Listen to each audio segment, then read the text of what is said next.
Hello दोस्तों। आज का वीडियो शुरू करने से पहले मैं आपको बता दूं, अगर आपने ये मूवी को अभी तक नहीं देखा है तो जाकर एक बार जरूर देख लेना। ये मूवी इतनी खतरनाक है कि आपको भी डर का एहसास होने लगेगा। और हाँ, न्यूड सीन्स तो भर भर के हैं, तो वॉच अलोन एंड वीडियो को लाइक जरूर कर देना। फिल्म की शुरुआत में हम एक कपल को देखते हैं जो छुट्टियां मनाने के लिए तोलका शहर में आया था। जेम्स एक राइटर था और 6 साल पहले उसने एक किताब लिखी थी। जेम्स की बीवी बहुत अमीर घर से थी, इसलिए जेम्स अपनी बीवी के पैसों पर जिंदगी गुजार रहा था। वो एक होटल में थे जो अमीर लोगों के लिए बनाया गया था। जेम्स अपनी बीवी के साथ जा रहा था, तभी उसे होटल में एक आदमी दिखाई देता है जो बाइक से सब कुछ तोड़ रहा था। तभी जेम्स के पास एक लड़की आती है जिसका नाम गेबी था। गेबी ने उसे बताया कि यह शहर का एक गरीब आदमी है जो होटल में घुस आया है। गेबी जेम्स को बोलती है, मैंने तुम्हारी किताब को पढ़ा है, I am your big fan. ये सुनकर जेम्स को थोड़ा अजीब लगता है क्योंकि उसकी किताब को 6 साल से किसी बच्चे ने भी नहीं पढ़ा था। थोड़ी देर बाद गेबी का पति भी वहाँ आ जाता है। वो दोनों जेम्स को रात में उनके साथ खाने के लिए इनवाइट करते हैं। रात में जब जेम्स अपनी बीवी के साथ होटल जाता है, वे सभी आपस में अपने काम के बारे में बात करते हैं। वे सभी एक साथ खाना खाते हैं और खूब एंजॉय करते हैं। सुबह जेम्स अपनी बीवी से कहता है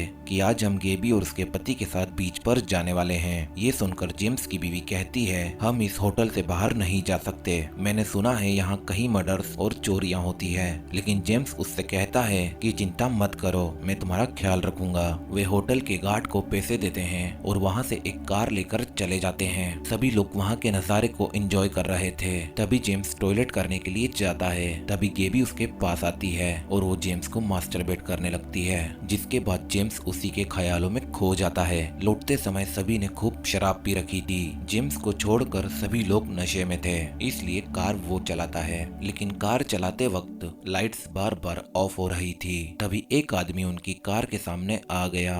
उन्होंने बाहर जाकर देखा तो वो आदमी मर चुका था। ये सब देखकर जेम्स की बीवी डर जाती है। वो जेम्स से कहती है कि हमें पुलिस को बताना चाहिए, लेकिन गेबी ने उसे मना कर दिया। वो कहती है कि यहाँ की पुलिस बहुत खतरनाक है और वो तुम्हारे साथ रेप करेंगे और जेम्स को मौत की सजा हो जाएगी। यहाँ सब सुनकर जेम्स और उसकी बीवी डर गई। इसके बाद वहाँ से सभी लोग होटल चले जाते हैं। सुबह जब जेम्स उठा तो वहाँ बहुत थका हुआ था। तभी उसके दरवाजे पर बेल बजती है। उसने जाकर देखा तो बाहर पुलिस खड़ी थी। वे उसे और उसकी पत्नी को ले जाते हैं ताकि वे उस आदमी के बारे में पूछताछ कर सकें। एक शेरिफ उसके पास आता है जो उसे बताता है कि तुम्हारी बीवी ने तुम्हारा अपराध कबूल कर लिया है। जेम्स कहता है, मुझे क्या सजा मिलेगी? शेरिफ कहता है, तुम्हारी सजा सिर्फ मौत है। जेम्स रोने लग जाता है और कहता है कि मैं इतनी जल्दी मरना नहीं चाहता। शेरिफ कहता है, तुम्हें मरने के लिए कौन बोल रहा है? तुम्हें सजा दी जाएगी, लेकिन तुम नहीं, तुम्हारी जगह तुम्हारा क्लोन होगा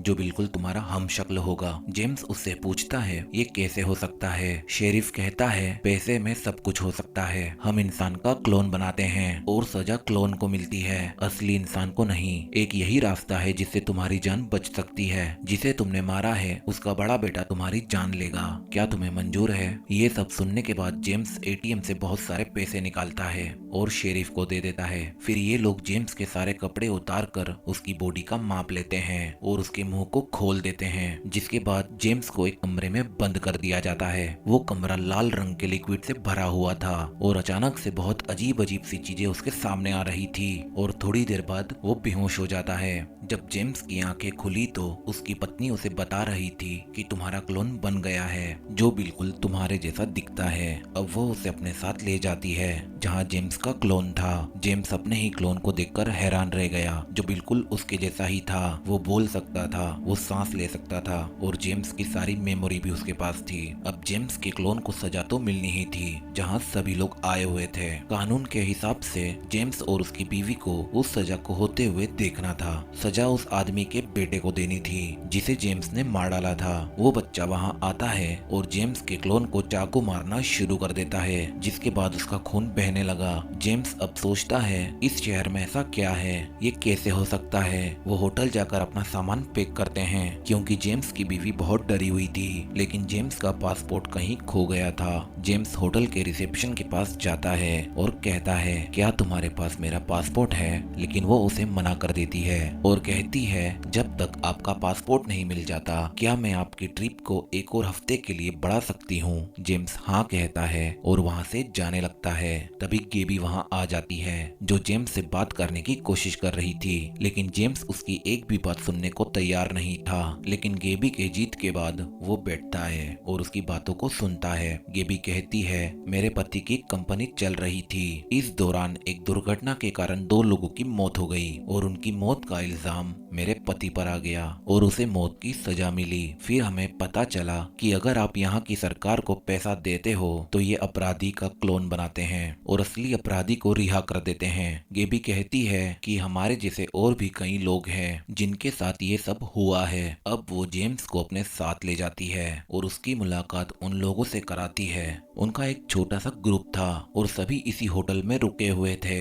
सभी लोग किसी की भी जान लेकर अपना क्लोन बनवाते और आजाद हो जाते। इन सभी को इस चीज में मजा आने लगा क्योंकि किसी के पास पैसे की कोई कमी नहीं थी। गेबी सभी को जेम्स से मिलवाती है। सब लोगों ने एक प्लान बनाया था। वो जेम्स को बोलते हैं होटल के मालिक का घर पहाड़ पर है, हमें वहां जाकर उसकी जान लेनी होगी। जेम्स कहता है कि ये सब ठीक नहीं है, लेकिन सभी लोग उसे मना लेते हैं। जिसके बाद उन्होंने होटल के एक रूम का शीशा तोड़ दिया और वहां से सभी ने एक एक मास्क ले लिया जो बहुत ही डरावना था। फिर सभी होटल के मालिक के घर जाते हैं और जेम्स को आगे रखते हैं। जेम्स अंदर जाने की कोशिश करता है। एक लड़की दरवाजा खोलती है और सभी लोग उस पर हमला कर देते हैं और वहाँ बाकी सभी लोगों को वो बंदी बना लेते हैं। तभी गेबी जेम्स के हाथों में बंदूक दे देती है और बोलती है सभी को मार डालो। तभी होटल का एक आदमी वहाँ आ जाता है और गोली चलाने लगता है। इसमें से एक गोली होटल के मालिक को लग जाती है और वो मर जाता है। गेबी के पति को भी गोली लगी थी।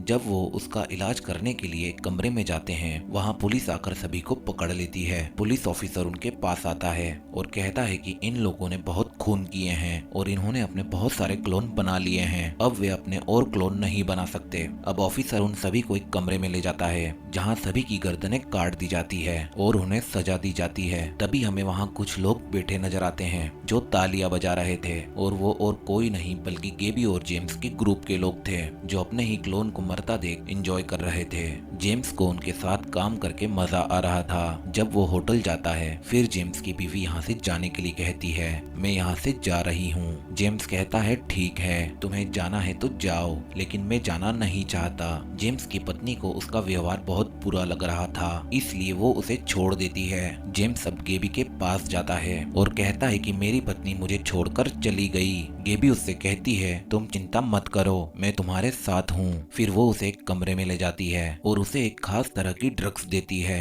जिसके धुएं से वो उत्तेजित हो जाता है। जिसके बाद वो दोनों नशे में एक दूसरे के साथ सेक्स करते हैं और पता चलता है ये सभी लोग यहाँ सिर्फ मजा करते हैं और नशा करते हैं, लोगों की जान लेते हैं। अगले दिन उन्होंने प्लान बनाया कि वे पुलिस ऑफिसर का किडनैप करेंगे और उसे मार डालेंगे। वे पुलिस स्टेशन जाते हैं और जेम्स बाहर निगरानी करने के लिए रुक जाता है। तभी वहाँ पुलिस की एक वैन आती है और वो जेम्स के ऊपर वैन चढ़ाने वाले थे लेकिन वो बच जाता है। इसके बाद वो लोग पुलिस वाले का किडनैप कर लेते हैं और उसे होटल ले जाते हैं जहाँ गेबी जेम्स से कहती है कि उसे मार डालो। जेम्स फिर से उस धुएं का नशा करता है जिसके बाद उसकी हरकतें बिल्कुल पागलों जैसी हो जाती है। वो पुलिस ऑफिसर को खूब मारता है और उसके ऊपर सभी लोग पेशाब करने लगते हैं। जब गेबी ने ऑफिसर के मुंह से कपड़ा हटाया तो वो और कोई नहीं बल्कि जेम्स का डुप्लीकेट क्लोन था।